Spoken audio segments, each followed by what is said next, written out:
நண்பர் ஒருத்தர அவருடைய தகப்பனார் மரித்த போது அவருக்கு ஏறக்குறைய ஒரு 18 வயசு இருக்கும், 19 வயசு இருக்கும். அந்த சூழ்நிலையில உறவினர்கள் எல்லாம் எங்கடா இந்த சூழ்நிலை இந்த பையனை நம்ம டேக் ஓவர் பண்ணா எல்லா செலவையும் நம்ம ஏற்றுக்கொள்ள வேண்டி இருக்குமோ சொல்லி அத்தனை பேரும் அசட்டை பண்ணினார்கள். அதுல ஒரு உறவினர் மட்டும் கொஞ்சம் ஒருபடி மேல போய், நாளைக்கு நீ ஏதாவது கஷ்டப்பட்டு நடுத்தல நின்னா என் வீட்டு பக்கம் வந்துடாதேன்ற வார்த்தையை சொல்லிவிட்டு போனார். அசட்டை பண்ணார். நாங்கள் கூட இருந்த அந்த வார்த்தையை கேட்டிருக்கிறோம். ஒரு நாள் வந்தது, கர்த்தர் அந்த மகனை உயர்த்தினார்.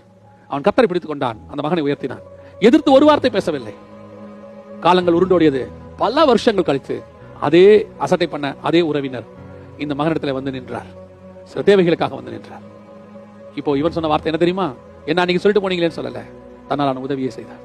இன்னைக்கும் கர்த்தர் அதை எதிர்பார்க்கிறார். உனக்கு விரோதமா யார் பேசினாலும், எது பேசினாலும், எப்படி பேசினாலும், என்ன தாழ்த்தினாலும் காது கேளாதவனை போல இருங்க. கேட்பதற்கு ஒரு காலம் உண்டு. ஆவியானவர் சொல்றதை கேளுங்க, மனுஷன் சொல்றதை கேட்காதிருங்கள். கர்த்தர் உங்களை உயர்த்த வல்லமையுள்ளவராக இருக்கிறார்.